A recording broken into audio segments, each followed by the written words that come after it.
اعوذ باللہ من الشیطان الرجیم بسم اللہ الرحمن الرحیم۔ اہلیان گجر خان، آج آپ کے شہر میں ہر طرف یہ آوازیں آ رہی ہیں کہ اللہ کے آخری رسول محمد صلی اللہ علیہ وآلہ وسلم تشریف لائے، لیکن تشریف لانے کے بعد انہوں نے کیا فرمایا تھا؟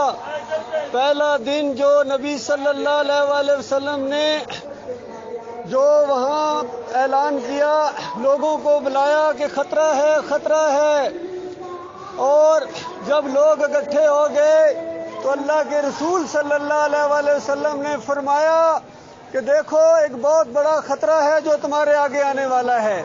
نبی صلی اللہ علیہ وآلہ وسلم کا پیغام تو سنو میرے بھائیوں، کہ نبی صلی اللہ علیہ وآلہ وسلم نے تشریف لانے کے بعد کیا کہا تھا، اور پوری انسانیت کو کہا تھا کہ یا ایھا الناس قولوا لا الہ الا اللہ تفلحوا، اے انسانوں کہو اللہ کے علاوہ تمہارا کوئی معبود نہیں ہے، تم کامیاب ہو جاؤ گے۔ نبی علیہ السلام نے اللہ کی وحدانیت کا درس دیا تھا، توحید کا درس دیا تھا میرے بھائیوں۔ آج ہماری قوم نبی صلی اللہ علیہ وآلہ وسلم کو پوجنا شروع ہو گئی ہے، ہر طرف یہ دیگیں بانٹی جا رہی ہیں اور لوگوں کو یہ کھلایا جا رہا ہے، مفت کیا جا رہا ہے میرے بھائیوں۔ نبی صلی اللہ علیہ وآلہ وسلم کی سنتوں پر چلو میرے بھائیوں، نبی علیہ السلام کے طریقے پر چلو میرے بھائیوں۔ نبی صلی اللہ علیہ وآلہ وسلم کی سب سے بڑی سنت یہ ہے کہ توحید کو مانا جائے، اللہ کو ایک مانا جائے، اللہ وحدہ لا شریک ہے، اس کے ساتھ کسی کو شریک نہ کیا جائے میرے بھائیوں۔ یہ نبی صلی اللہ علیہ وآلہ وسلم کے ساتھ محبت ہے۔ نبی علیہ السلام نے فرمایا جس نے میری سنت سے محبت کی اس نے میرے سے محبت کی میرے بھائیوں، اور نبی صلی اللہ علیہ وآلہ وسلم نے فرمایا جس نے میری سنت سے بے رغبتی برسی وہ جو ہے اس نے میرا گویا انکار کر دیا۔ فرمایا کل امتی یدخلون الجنہ الا من ابا، قیل من ابا یا رسول اللہ۔ نبی صلی اللہ علیہ وآلہ وسلم نے فرمایا میری پوری امت جنت میں جائے گی مگر جس نے انکار کیا۔ پوچھا گیا انکار کون کر رہا ہے یا انکار کا کیا مطلب ہے؟ نبی علیہ السلام نے فرمایا جس نے پیروی کی میری وہ میرے ساتھ جنت میں ہوگا، اور جس نے میری نافرمانی کی اس نے گویا میرا انکار کر دیا۔ میرے بھائیوں آج یہ جو کچھ آپ دیکھ رہے ہیں یہ نبی صلی اللہ علیہ وآلہ وسلم کا انکار ہے، ان کی بندگی ہے میرے بھائیوں۔ بندگی ایک اللہ کی ہے، توحید کو مانو، اب کوئی نبی آنے والا نہیں ہے میرے بھائیوں۔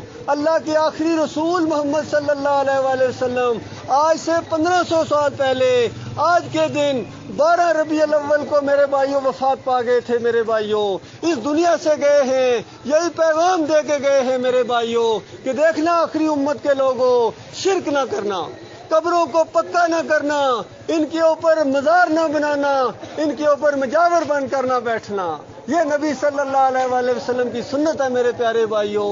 ان مزاروں کو نیچے کیا جائے، گراؤنڈ کیا جائے، اور اللہ کی توحید کا نعرہ بلند کیا جائے میرے بھائیوں۔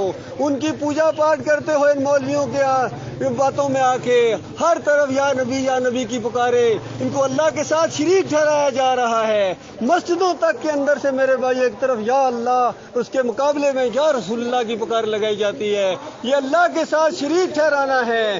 نبی صلی اللہ علیہ وآلہ وسلم کی پیروی کرو میرے بھائیوں، ان کی سنتوں کے اوپر عمل کرو، یہ ان کا ماننا ہے۔ تشریف لانے کے بعد فرمایا کیا تھا، یہ کوئی کسی سٹیج سے نہیں بیان ہو رہا ہے۔ نبی علیہ السلام نے فرمایا من تعلق تمیمۃ فقد اشرک، جس نے تعویذ لٹکایا اس نے اللہ کے ساتھ شرک کیا۔ نبی علیہ السلام نے فرمایا میرے بھائیوں تشریف لانے کے بعد فرمایا قبروں کو کچا رکھو، ان کے اوپر مزار نہ بناؤ، عرس اور میلے نہ کرو گجر خان کے لوگوں۔ نبی علیہ السلام کے ساتھ محبت کرتے ہو تو سنت سے محبت کرو میرے بھائیوں، نبی علیہ السلام کی پیروی کرو، یہ نبی علیہ السلام کا ماننا ہے۔ اور اگر ان کی پوجا پاٹ کرو گے یہ ہندوؤں کی طرح، یہ عیسائیوں کی طرح میرے بھائیوں، یہ جو غیر اللہ کی نظر و نیاز ہے، یہ اللہ نے 4 جگہ قرآن کے اندر حرام قرار دیا اس کو۔ انما حرم علیکم المیتۃ والدم ولحم الخنزیر وما اہل بہ لغیر اللہ، 4 چیزیں تمہارے اوپر اللہ نے حرام قرار دے دی ہیں۔ اللہ تعالیٰ نے مردار کو، خون کو حرام قرار دے دیا ہے تمہارے اوپر، اور سور کے گوشت کو اور سب سے زیادہ نجس جس کو یہ قطار بنا کے کھاتے ہو اللہ کے بندو، لائنیں لگا کے کھا رہے ہو، یہ اللہ تعالیٰ نے حرام قرار دے دیا، نظر و نیاز کو حرام قرار دیا۔ آج جہنم کے اوپر گویا میں دیکھ رہا ہوں لڑائی ہو رہی ہے، جہنم کے اوپر لڑائی ہو رہی ہے، ایک دوسرے سے آگے بڑھنے کی کوشش کی جا رہی ہے، لائنوں میں قطاریں لگا لگا کے جا رہے ہیں میرے پیارے بھائیوں۔ یہ لہذا یہ نبی علیہ السلام کا ماننا نہیں ہے۔ نبی علیہ السلام کا مانتے ہو تو سنت کے اوپر عمل کرو، نبی علیہ السلام کے طریقے کے اوپر عمل کرو میرے بھائیوں۔ نبی علیہ السلام نے فرمایا فرقوں میں مت بٹنا، آج فرقے بنا دیے گئے، دیوبندی بن گئے، بریلوی بن گئے، اہل حدیث بن گئے میرے بھائیوں، یہ نبی علیہ السلام کا انکار ہے۔ یہ مختصر بات آپ کے سامنے ہے میرے بھائیوں۔ نبی علیہ السلام نے فرمایا کہ اگر برائی کو دیکھو تو طاقت کے ساتھ ختم کرو، اور طاقت نہیں ہے تو زبان کھولو میرے بھائیوں، اور اگر زبان کھولنے کی ہمت نہیں ہے دل سے برا جانو میرے بھائیوں۔ آج میرے پاس طاقت نہیں ہے ورنہ شرک اور کفر کو میں مٹا دوں میرے بھائیوں، زبان سے بول رہا ہوں میرے بھائیوں۔ دیکھنا شرک نہ کرو، یہ شرک ہے میرے بھائیوں، یہ جشن منانا، یہ عرس اور میلے کرنا، یہ میلاد تیسری عید نکالنا، یہ اللہ کے نبی صلی اللہ علیہ وسلم کی نافرمانی ہے میرے بھائیوں، یہ انکار ہے نبی کا، یاد رکھنا۔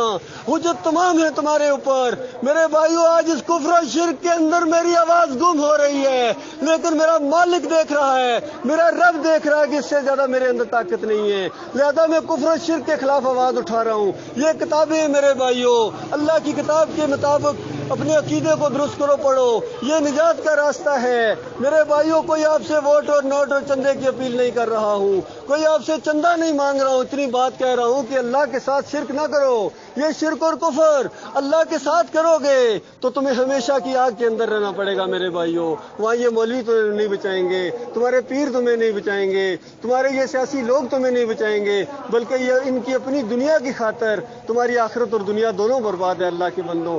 للہ توبہ کرو، معافی مانگو، پلٹو اللہ کے بندوں۔ اسی شرک کی وجہ سے تمہارے اعمال برباد ہیں، ہر طرف یہ جھنڈیاں لگائی جا رہی ہیں، ہر طرف یہ نبی علیہ السلام کی سنت نہیں ہے۔ یہ صحابہ کرام سے زیادہ تم محبت کرنے والے نہیں ہو، یہ صحابہ کرام نہیں کیا کرتے تھے، اور تابعین تبع تابعین نہیں کرتے تھے میرے بھائیوں۔ نبی علیہ السلام کا ماننا یہ ہے کہ ان کی سنتوں کے اوپر عمل کیا جائے، ان کے طریقے کے اوپر عمل کیا جائے، یہ نبی علیہ السلام کا ماننا ہے۔ اللہ تعالیٰ غور و فکر کرنے کی توفیق عطا فرمائے۔